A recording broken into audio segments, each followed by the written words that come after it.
Saudi के एक शेख ने 10 फीट लंबा अजगर पाल रखा था और उनका खूब लगाव था, उससे खूब प्यार करते थे और अजगर भी खूब फ्रेंडली हो गया था। पर अचानक उसने कई दिनों से खाना बंद कर दिया, तो इन्होंने उसका मनपसंद खाना उसको लाके दिया, पर वो खावे नहीं। ये परेशान हो गए। तो सऊदी के एक बहुत बड़े स्नेक एक्सपर्ट है शेख राशिद, उनके पास ये 10 फीट लंबा अजगर वो लेके गए। जैसे ही उन्होंने वो अजगर को जांचा परखा, फिर उन्होंने एक सवाल किया कि क्या ये आजकल आपसे लिपटता बहुत है? जी हाँ बोले, बिल्कुल बहुत लिपटता है और बिना काम बिना बात लिपटता ही रहता है। तो स्नेक एक्सपर्ट ने कहा, सब सावधान हो जाइए, समय आ गया है कि आप इसे जंगल में छोड़ आइए या किसी जू या चिड़ियाघर में छोड़ दीजिए। तो उन्होंने कहा, सर ये तो मेरा खास दोस्त है, मुझे सबसे ज्यादा लगाव है। तब वो स्नेक एक्सपर्ट ने कहा, सर ये भूखा रहकर आपके निगलने की तैयारी कर रहा है। बोले क्या बात कर रहे हो? बोले ये जब आपसे लिपट रहा था तब वो आपके शरीर का नाप ले रहा था और इतने दिनों से भूखा रहकर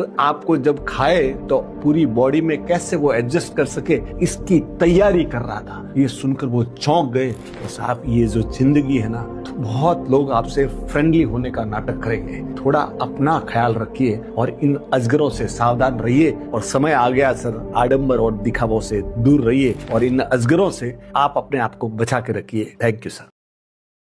बड़े भाई के घर के सामने 4-5 लोग खड़े ललकार रहे थे, गालियां दे रहे थे और छोटा भाई दूर खड़ा खड़ा देख रहा था। दोनों भाइयों की बोलचाल बंद थी। अब ये तमाशा देखते हुए सोच रहा है और इसको मजा आ रहा था कि आज मालूम पड़ेगा। इतने में छोटे भाई की पत्नी आई। क्या आप देख नहीं रहे हो? आपके बड़े भाई को गालियां दे रहे, ललकार रहे और आप यहाँ खड़े खड़े तमाशा देख रहे हो। आपके बड़े भाई के साथ ये हो रहा है। तो इसने कहा, कौन सा बड़ा भाई? मेरा तो वो दुश्मन है, मेरी तो वो बोलचाल बंद है, इसके साथ तो ऐसा ही होना चाहिए। तब उसकी पत्नी ने कहा कि आप सोचिए, हमारे खानदान में ऐसा नहीं होता है। हमारे खानदान में तो अगर भाइयों की भी अगर बोलचाल बंद है ना, तो कोई अगर तीसरा आ जाता है तो हम सब भाई भाई एक हो जाते हैं। आप दूर खड़े तमाशा देख रहे हो, ये कोई अच्छी बात नहीं है और ये शोभाजनक नहीं है, आपको शर्म आनी चाहिए। और वो वहाँ से भागती है, अंदर जाके एक लठ लेती है और आती है कि आप आओ कि नहीं आओ, मैं तो बड़े भाई को बचाने निकल पड़ी। वो जैसे ही उसको निकलते देखता है तो छोटा भाई भी चौंक जाता है और जाता है अंदर और दूसरा लठ लेके वो भी आता है। जब छोटे भाई पति और पत्नी को दोनों को लठ लेते हुए आए देखता तो बड़े भाई का हौसला 10 गुना बढ़ जाता है। वो भी अंदर जाता है और लठ लेके आता है। ये देख के बड़े भाई की पत्नी भी आ जाती है, वो भी लठ लेके आती है। जब चारों लठ लेके आते हैं तो जो 4-5 लोग आए हुए थे ना, उनकी पिंडी भी थक जाती है, वो तो भाग छूटते हैं और चारों भाई और आंखों में पानी आ जाता है। तब कहते हैं कि साहब संगठन में शक्ति है और खानदानी औरत आती है ना तो वो घर को जोड़ के रखती है। इसीलिए कहते हैं कि गाय नाना के घर की और बहू घराने की। साहब जब भी खानदानी औरत अपने घर पे आएगी ना तो वो सबको जोड़ के रखेगी। Thank you. एक केकड़ा समंदर के किनारे बड़ा मस्ती से जा रहा था और अपने पांवों के निशानों को देख के खुश होता जा रहा था कि मेरे पांव कितने शानदार है। थोड़ा और आगे चला और फिर पीछे मुड़ के देखा कि यार मेरे पांव कितने सुंदर है। इतने में एक बड़ी सी लहर आई और उसने पूरे के पूरे निशान मिटा दिए। तब केकड़े ने कहा कि लहर, तू तो मेरी अपनी थी, मेरे पांव के निशान तूने क्यों मिटा दिए? कितने प्यारे लग रहे थे।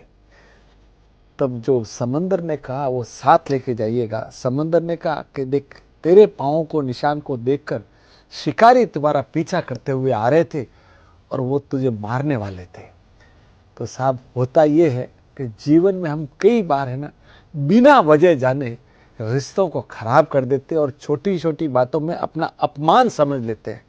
और आपने जीवन में देखा होगा सर, अपने मकानों में भी अगर है ना दरार आती है तो हम मरम्मत करते हैं, उसको जोड़ते हैं।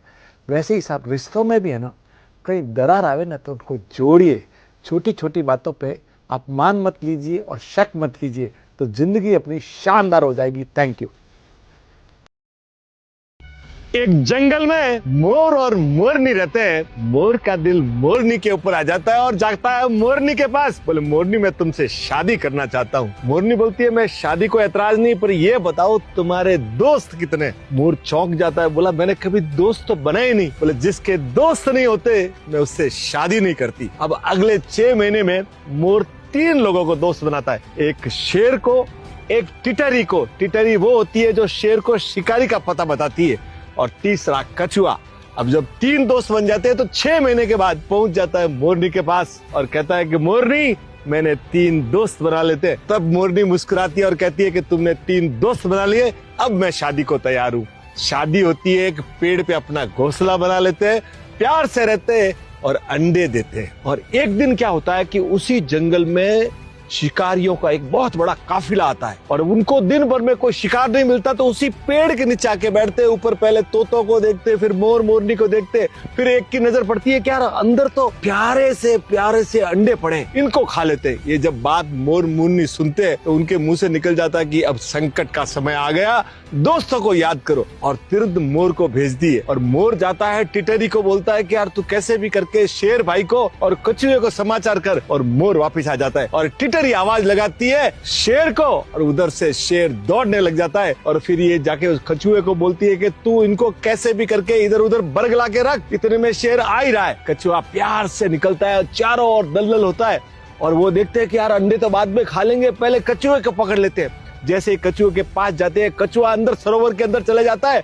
और इनके सबके पांव वहां दलदल में फंस जाते हैं। इतने में शेर आ जाता है और शेर इनका शिकार कर लेता है और पूरा का पूरा परिवार बच जाता है। तब मोरनी मुस्कुरा के कहती है मोर से कि मैं तुझे इसीलिए कहती थी कि दोस्त बहुत जरूरी है। तो साहब जिंदगी में दोस्त बनाते रहिए और वो भी शक्कर की तरह नेक और सच्चे दोस्त बनाइए। जिंदगी सच्चे दोस्तों से आपकी पार हो जाएगी। Thank you.